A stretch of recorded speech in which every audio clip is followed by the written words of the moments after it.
best counter to Phantom Lancer. Like, Right. yes, you can initiate on him, but if you opt not to go for the Orchid, then, you can't really put out too much damage. And even if you do go for the Orchid, all the Phantom Lancer has to do is pick up a Diffusal at a decent timing, Diffusal himself, Doppel walk out, and you've committed so much of your mana at that point that you die. Like, I've played against that as a Storm player. Playing against Phantom Lancer is actually miserable. And a big welcome to all of you just now joining us. We have MVP Phoenix facing up against Vega Squadron. The storyline here being the Vega Squadron for the last 5 months have grinded out a lot of smaller tournaments, never winning more than $5,000. And then this one best of 3, they have the opportunity to win at least 50 grand. This is a huge step for Vega Squadron, but it all comes down to this series for them. Yeah, I think ever since they picked up Mag, they've just been on a roll. And this has been one of my favorite teams to watch. I know you've actually got a chance to see them grow as a team, and just to see them take step after step, seeing how far they've come along. Now they're playing for their TI tournament lives. And I remember before the game, Febby said, the winner of this goes to TI, the loser of this gets to play matchmaking. And he's like, good luck. Yeah, we're going to see a bit of action already, centering up on that bounty rune. Now, both teams really wanted to be able to get that early first blood. The dust goes out, and they are going to try and catch out Febby here, slowing him down. But between the heals and the obvious aggression of the Undying, it's just too dangerous for Vega Squadron to pursue, and there will not be that coveted first blood. So bounty rune is picked up by both the Phantom Assassin as well as KP's Storm Spirit. A big win for MVP Phoenix. Yeah, no one's already got the Sentry Ward. Febby is in this mid lane with a Sentry of his own and an Observer Ward, and he's just trying to help out QO however he can, because this is a tough matchup for QO to be able to win.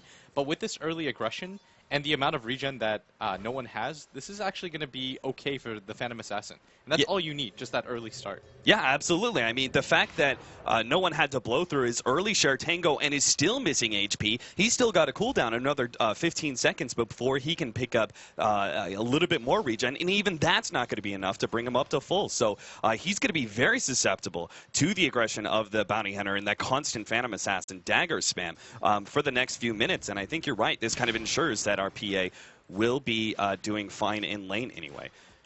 I like this decision, too, by MVP Phoenix to send KP to the offlane with this Storm Spirit, because they realize they're probably going to get aggro tri-lane, because Storm doesn't really provide anything, and so they have to use a few TPs to rotate people down. But KP is going to struggle in this lane because, one, he's not going to do well against the help of the support, and he doesn't have too much regen to back him up. But I think they anticipated this, and how many times do you get to see an offlane Storm Spirit? Yeah, not too often. This is very rare, but of course, MVP Phoenix, if any time you're going to pull out a surprise strategy like this, now's the time. Vega Squadron did have their counter ward taken away from them. They actually, QO passed over his shared Tango to Febby. He dropped his own sentry, immediately ate the sentry of Vega Squadron, and now this leaves no one very susceptible to that free harassment. As you can see, Febby's already going to go in, get a good 150, 200 damage, maybe even force out the blink. No. No one just cops the damage and holds on to his blink for now. But it's a big win. March E now coming in actually very fast. He's going to lay out the tombstone. He might be able to get the first blood here in the bottom lane. Going for solo. Here comes the last couple of right clicks from KP. They managed to get that cold embrace, but the magic damage is still going to be there. And solo will end up falling for the first blood. March takes that one. And they even push back both Pasha and Seumith Slayer. Yeah, and they've done a good job with the rotations. March realizes in that top lane he's not really needed. But at the same time, Vega, this is a pretty advantageous lane for them because the Darkseer has been relatively unopposed this entire time. He's got 11 CS to start the game. It's not as though a Dazzle is the best support at solo harassing anybody down. And so the laning phase is going to go pretty well for Vega, as at bottom, Febby's going to be the target here as he goes down. Easily cleaned up. March now is going to be the next target of Vega Squadron. Look at that. Pasha trying to go for the body block, but March just proves to be too tanky of a target when he's able to steal multiple decays. So they will back themselves up, but Vega Squadron managing to even out the score here. But CS-wise, this is still looking pretty good for Vega Squadron. All of their lanes are actually winning in that regard. Yeah, the thing about the dual lane harassment mid is that the Queen of Pain does win that matchup. The Bounty Hunter comes to help out, but the Queen of Pain is under no pressure. It's no real pressure because you realize, okay, there's nobody that can gank me. Like MVP, what they lack a lot is stuns. They don't really have any sort of disables to open up on her. So yeah, Febby can be cute, harass her a little, but it's not going to actually put a dent into anything because once Febby has to leave this lane eventually, Kyo is going to struggle in this lane, and you're seeing that right now. And the problem with Dazzle as a solo support in this lane at top is that you're not really going to be able to accomplish too much against a hero like Darkseer, who's got 7 armor, a stout shield. He's already got a soul ring, and so you're going to see Mag come up huge in this lane. Now, correct me if I'm wrong, but Nuts is always he's going to have to rotate to the middle lane eventually, right? I mean, once the Queen of Pain gets level 6, level 7, you have that extreme amount of burst damage, she can go on the PA almost at any time. I think you eventually will rotate him down, but he does need to get some levels, because if you're going to do this type of dual lane setup, you should focus on pulling, stacking wherever you can, because this lane isn't going very well, and so for both heroes to not be able to zone out the Darkseer, because a Storm or a Dazzle aren't going to be able to do it, you have to be getting something in return. So levels are going to be the correct response here, and so the proper thing to do is give KP as much solo experience as possible, and simply just let Warnuts continue to stack and pull as much as he can to try to pick up his own levels, because you have to be greedy to punish this. Now, Febby, he's been waiting here for the last 30 seconds, and he may just score up big time. There is double bottles coming in through this courier. Huge. This could actually just win them the landing phase straight up. If Febby manages to snatch it, coming. leading with one, another right click will be able to get it. Meanwhile, QO he's in actually there went for no one. He's actually trapped out. QO trying to get up. Nice block with the ice shards. And they will be able to get some damage now onto QO. He needs a jump, but won't be able to get out. The cooldown was still there. And while they do take away that double bottle for 3 minutes, QO with the dive there onto no one gets a bit too aggressive and get caught out by the toss. Now the top lane, Mag is going to be the next target, but Surge level 2 being invested in means that the Darkseer will have enough haste time to get out of there. Yeah, even though QO died for that, that was just a good play by Vega to rotate the Tuskar over. He did a really good job trapping him with the Ice Shards. Kind of made QO say, okay, what do I do here? I'm kind of stuck. There's not a lot of options, and so unable to get out, but still, that double bottle snipe, that's absolutely massive right now for MVP. A, it gives your entire team gold, and B, it just gets rid of 2 pretty significant resources off the bat. Yeah, this kind of stalls the dominance of the Queen of Pain in that middle lane, right? Like, if she was able to get that 6-minute rune and say it was something valuable, double damage, haste, invis, who knows, like, then you actually have the opportunity to either get a kill on that Phantom Assassin rather easily or just push her out of lane with the extra regen that you have, or maybe gank some of the side lanes and kind of upset the balance there as well. Yeah, and so KP's going to get this regen at top and just head himself back to top, but at the same time, Mag still does have a decent amount of CS, but MVP are starting to catch up in that department. As you said, that bottle being taken away from no one is making it a little bit difficult for him to stand in this lane, because if he just gets hit once like this, he's already down to 400 HP, and it's going to be a full minute before he gets anything back. Yeah, and you never know. Phantom Assassin, who's about to pick up her level 6, you know, a little bit of RNG luck, and Phantom Assassin could actually potentially jump the Queen of Pain, get that coup de grace crit, and be able to take out the Queen of Pain, which would be a huge upset. So he's got to be really careful with his HP and how low he drops. Now the bottom lane, they're going to try and go on this Undying. Lays out the Tombstone, but it looks like there is still enough damage. Starfield's going to come in big, but there is still the Doppelganger to make sure the Undying goes down. The Tombstone is still up, though, and that means Solo is surrounded by zombies, plus a Storm Spirit. Now with the Dazzle joining it, an easy counter kill there. A 1-for-1 trade-off. Yeah, you did have to rotate 3 heroes down, and so this top lane is going to be heavily pressured by Mag right now, and so this is in MVP's favor to rotate these heroes down, but they have to get something out of it because they are losing their top at the same time. Because Mag can just use this Ion Shell on himself to simply skip the creep wave, and March is going to TP up there, but whether they can actually trade down this tower remains to be seen. And with March there, I don't actually think they can get this anymore, and the Tusk is actually going to TP to this bottom lane in preparation for the defenses. There are pings coming down by MVP. A good Ice Shards, and he might be able to put someone like the Dazzle in a bad position. KP dodging the first lands out from Pasha. And doesn't look like we're going to be seeing any more action here. The Tier 1 tower is going to go down into the deny range, but it doesn't look like MVP Phoenix are going to try and snag that last hit, so should be denied by Vega Squadron. Yeah, they're okay with this, though. Just applying pressure to the safe lane in general is a good idea. It does open up the map a little bit, but at the same time, again, like I've said, Mag is going to be relatively uncontested at this top lane. He does have a decent amount of CS for the mid laner, and KP just working his way back up to that top lane. And looking at Febby's levels, he's only level 3 right now. He's done a good job of disrupting the lanes overall, but you do eventually need to pick up levels. So what does that exactly MVP Phoenix do about that? I mean, we see a lot of bounty hunters are eventually given some sort of solo space. For this game, what lane does MVP Phoenix give up? Do they get their Undying really involved and maybe just try and force some action at top lane and give the bounty hunter bottom solo?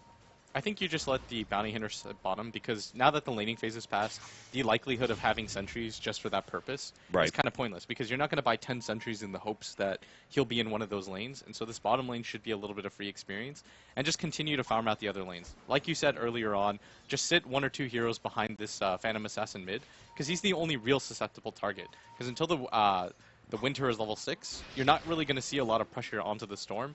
And at the same time, it's not worth it to devote too many resources just to kill Febby at bottom. Right. And so it's only this mid lane right now that is susceptible to ganks. But as long as you're holding by MVP Phoenix, you're doing an okay job. But I think Vega is also pretty satisfied with this trade as at bottom, Febby's going to get initiated on. Yeah, Febby dusted up and doesn't really have too much escape, but he does have March, able to give him the heals, and now Sam the Slayer tries to make the TP out, but a Shuriken is there to intercept, and it will be a big turnaround there as Vega Squadron try and dive a bit too deep and end up giving away a free kill. Cost MVP Phoenix a lot of rotations once again, but it seems to be paying out for them nonetheless. Yeah, Vega, it seemed like they were a little bit hesitant there. I think the call was originally to go in, and then he wasn't really sure if they wanted to overcommit for this. But Febby at bottom, he's out of mana right now, and Phantom Lancer is diving quite far for this. He just needs the vision to be able to get that last lance on. Wow, He actually sees him. He has to pick that one up. The rest of the team is coming in from the side, though. QO, the first one on the mark. As the weed starts taking away the Phantom Lancer's armor, this physical damage out from the Phantom Assassin is going to make short work of Pasha. Another 5 seconds for a doppelganger. Really, he just wants to get to the Ancients to deny himself, but no such luck. QO cleans him up with the coup de grace crit. And that's a killing spree going the way of the mid hero that wasn't doing the best, and so you have to worry about overextending like that because Febby's going to be pretty satisfied with that trade. But at the same time, Febby wasn't a part of that. He didn't really get experience, and you're still seeing him get pretty much a level every 2 minutes. And so this is going to slow down MVP a little bit, but still a worthwhile trade for them overall. Yeah, I mean, you look at QO on the net worth board, he's actually a decent chunk ahead of no one at this point, which is surprising to say the least. Now, the upside for Vega Squadron is that they still have a decently farmed Phantom Lancer, somewhat shut down by that last death, but sitting at 4K second in the net worth board. The Storm Spirit, though, from MVP Phoenix is top right now, already has the Tread, Soul Ring, and an empty bottle. The Storm Spirit's going to come online in the next 5 to 10 minutes, and it seems like with all the free farm he's getting, at least for now, he's going to be a very dominant force for MVP Phoenix. Yeah, and he's going to opt to go for the Orchid this game just to be a little bit more active, and I like this decision because the Phantom Assassin is going to be your true one position, who will get the BKB, who will be the real hero that you want to keep alive. And this Storm Spirit is trying to make himself a little bit less important. And at top, it looks like they do want to start applying pressure to these lanes as Febby gets closer to his level 6. And yeah. Now, this is fairly common in sort of the play and counterplay between a Storm Spirit versus Queen of Pain matchup.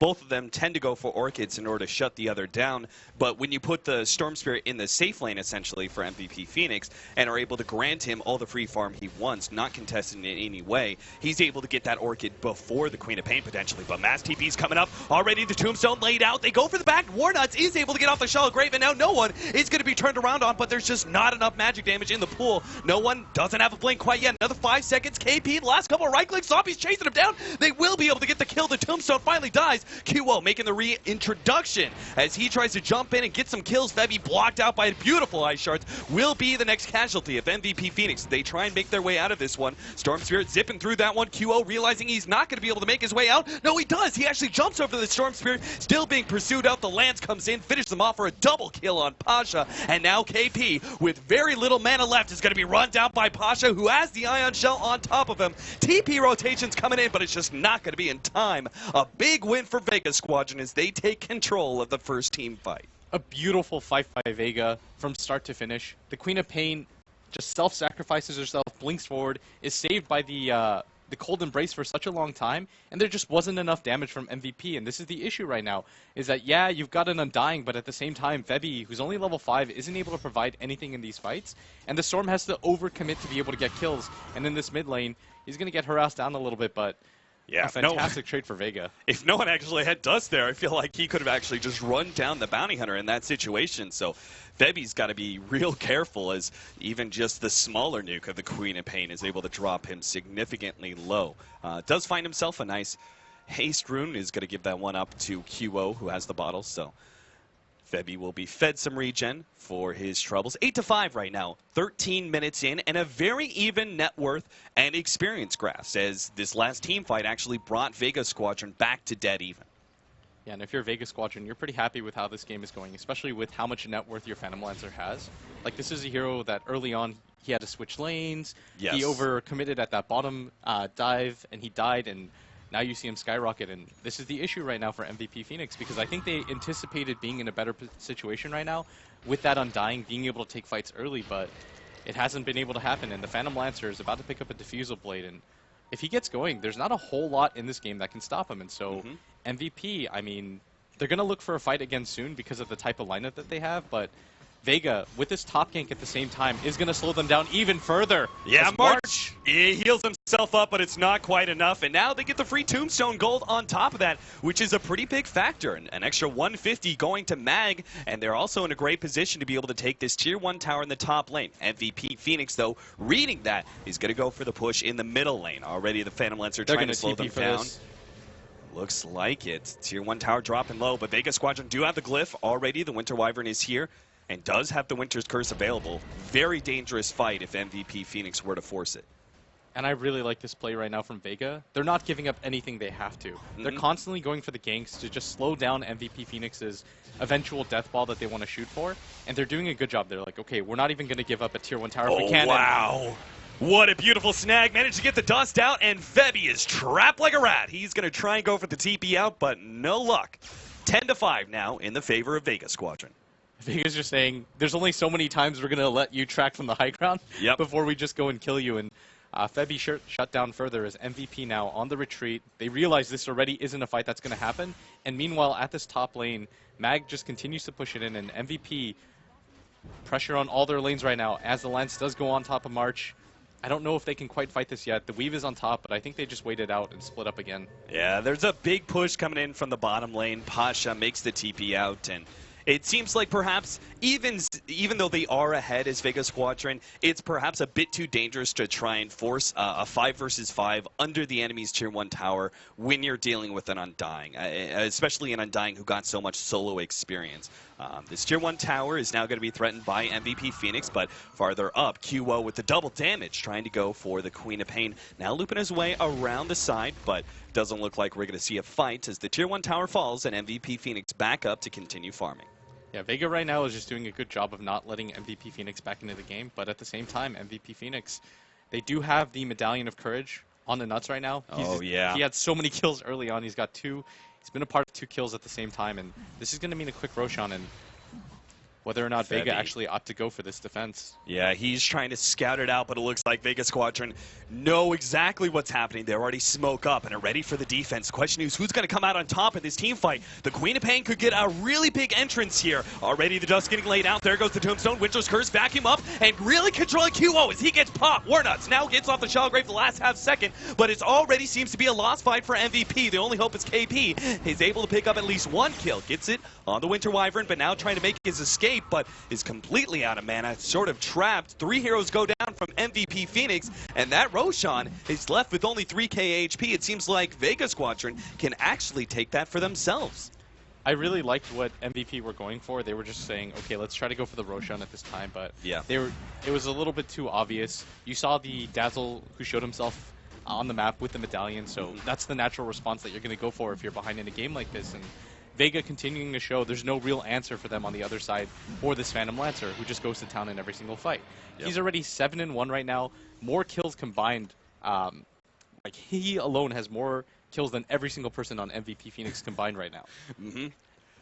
He's got the Diffusal, drums, and now that Aegis. That Diffusal is going to be particularly troublesome. You have multiple heroes on the side of MVP Phoenix who are very reliant on their mana, including their sort of carry of the group, QO's Phantom Assassin. I mean, this is a hero that wants to be able to bounce from hero to hero using that Phantom Strike, but if he's always pestered by these illusions, keeping his mana down, he's got no mobility whatsoever, and he's I feel like he's not going to be that much of a threat when he's completely out of mana. I mean, just the attack speed and being able to get that sort of jump is so key for the Phantom Assassin in preventing her from being kited around.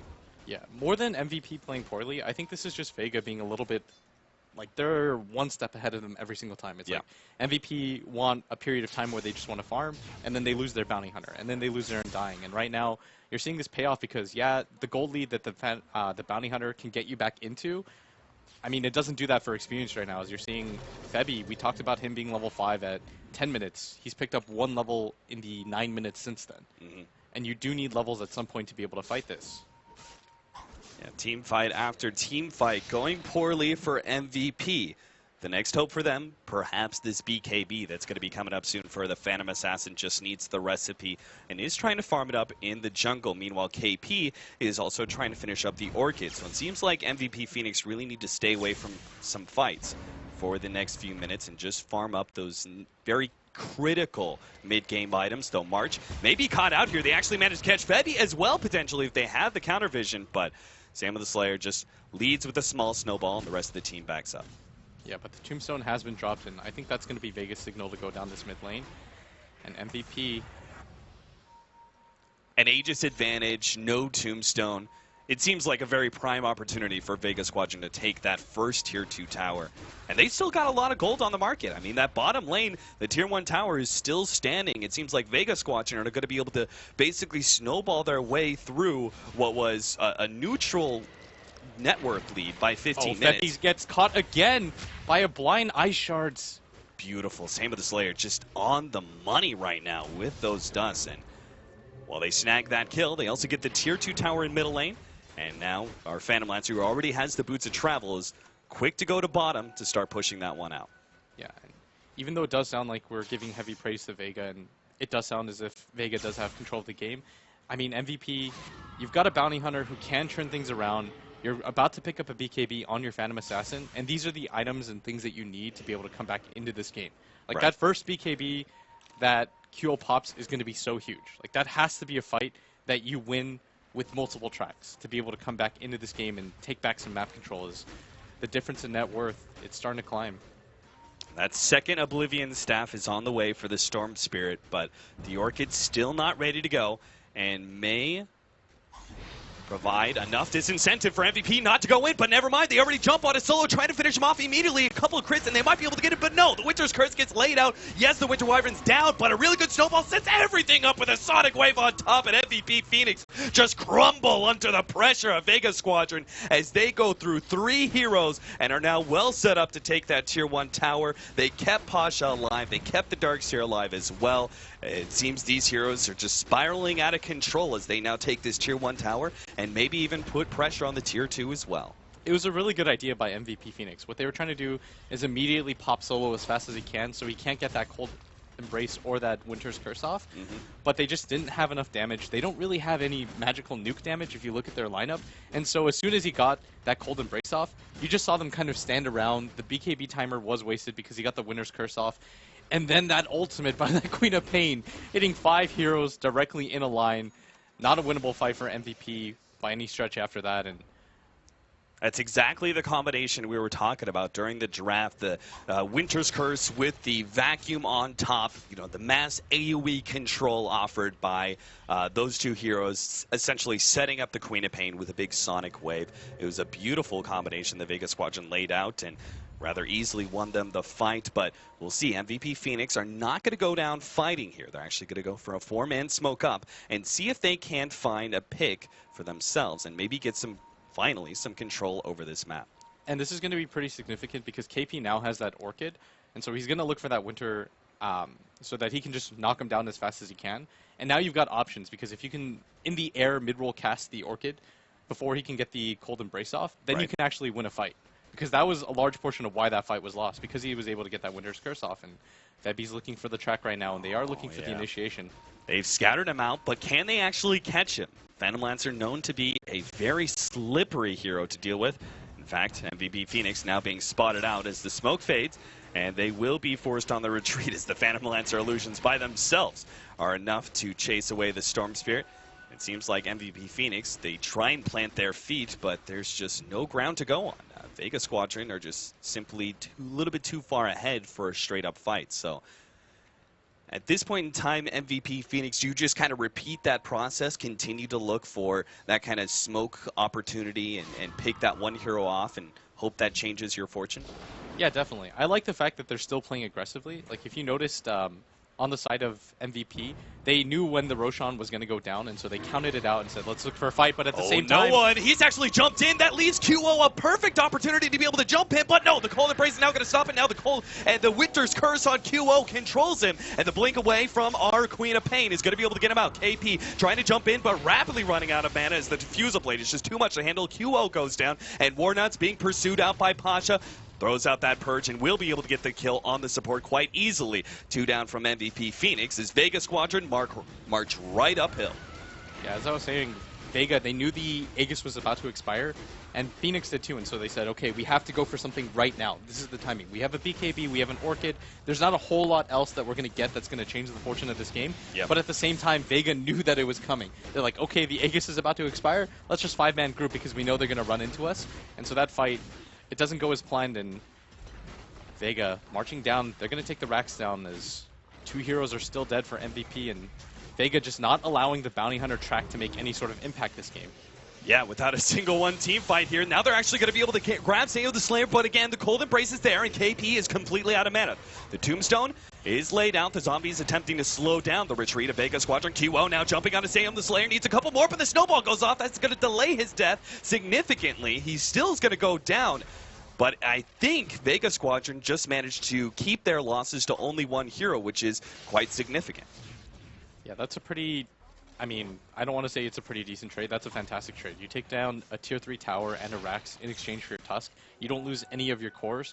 You're perfectly okay if you're Vega right now, because all you have to do now is play objective Dota.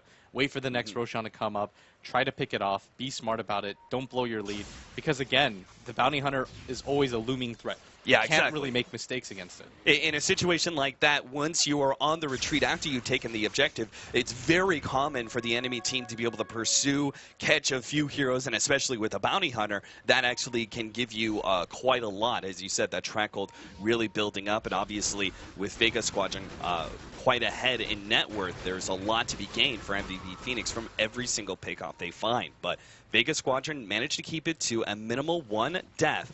And MVP Phoenix now struggling to keep some control. I like the way that they're immediately going for a split push. KP dressing the bottom lane. Meanwhile, you have QO immediately trying to push out that top lane. Looks like we're still going to be seeing a Battle Fury build out of QO, just a bit delayed with the BKB first. Or is there another option for this Perseverance? I mean, a Lincoln's could potentially be it as well, but you just need to go all in for the damage right now. You can't go for defensive items at this point. Right. Because you're seeing what's going on in these fights. Like, it's not that bad for them, but it's just the fact that every single fight, everybody from Vega gets low, except for the Phantom Lancer. Like, the Phantom Lancer almost always walks away with full HP, relatively decent amount of mana, and so they just don't really have an answer or a reply for him. Because look at top right now. Q is going to be the target, and Nuts is already getting taken down as he's going to go for this TP. He should be able to get out. QO is going to TP at the same time too. Good move by him, but he by himself is able to 2v1, and he's not even afraid at this point, frankly. Oh, the vacuum managed to snag KP. That's a pickoff right there. Unfortunately, without any mana, there's no escape, and Vega Squadron now up their kill count to 20.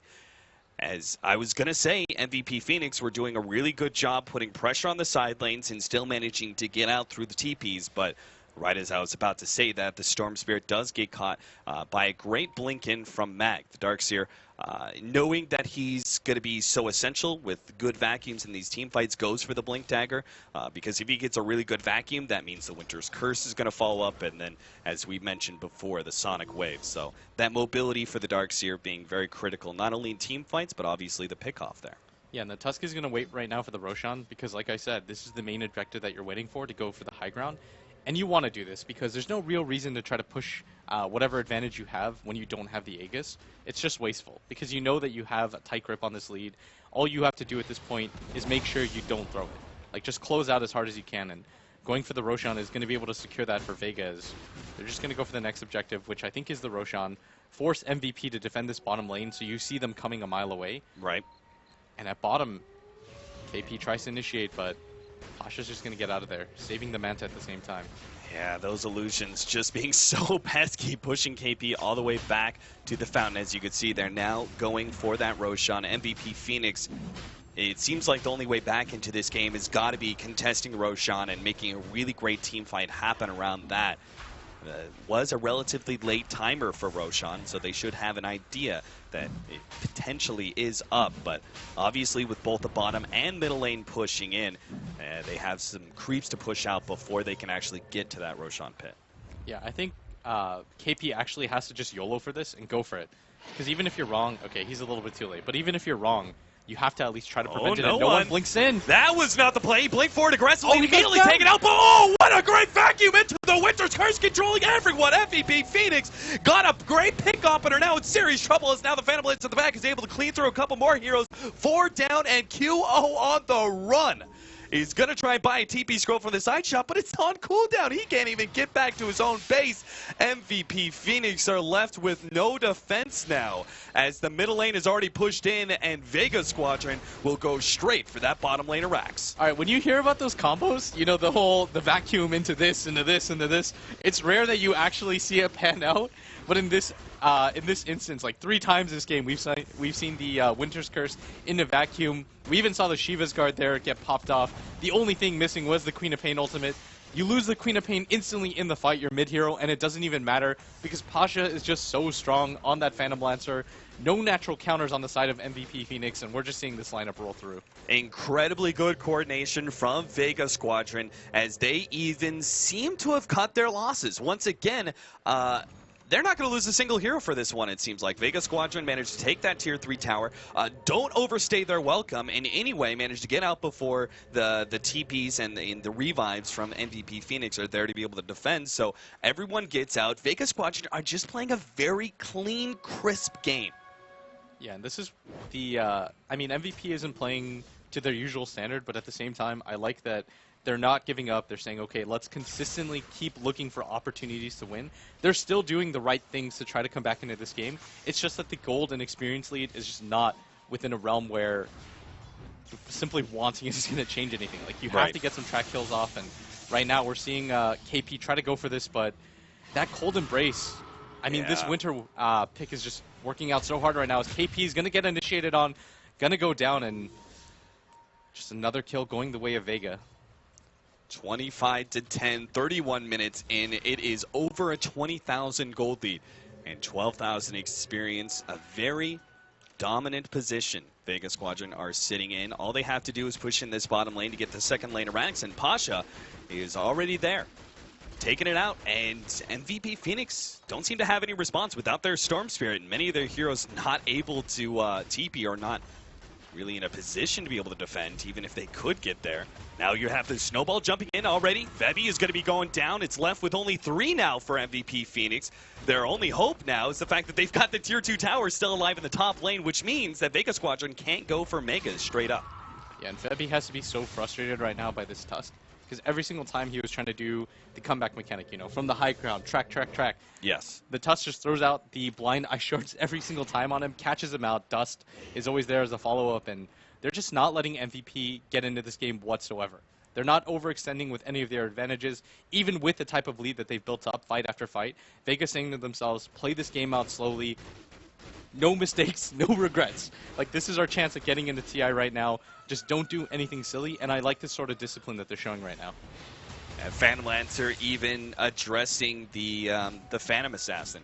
You don't normally see Phantom Lancer build into early MKBs, but obviously the one advantage of a carry Phantom Assassin is that she has that innate blur with a 50% evasion, but if you can cancel that out with the MKB, pretty much relegates Phantom Assassin to a rather poor carry. So they're now set up to go for that Tier 2 top lane. MVP Phoenix have to go all in, have to try and force something, and I love the fact that they're not just waiting and sitting back inside their base. They're going to try and get the jump on Vega Squadron here. They have to wait for the BKB, though, on QO. It's got 4 seconds left. He's going to throw the dagger out and jumps out now, Sonic Wave. QO already dropping quite low. The Shadow Grave goes off just in time. He now addresses, but but the Winter's Curse played out. No one is just standing in the middle of all of this one. A beast. Solo is now dropping quite low, but the Cold Embrace kept him alive. MVP Phoenix have already dropped a few. QO is coming back for vengeance. Life number 2, but still can't grab anybody. Vega Squadron are managing to dodge all of this one, and MVP Phoenix actually call GG halfway through the fight because they can see the writing on the wall. Vega Squadron are just outplaying them every step of the way in these team fights, and not much hope for them in game number 1.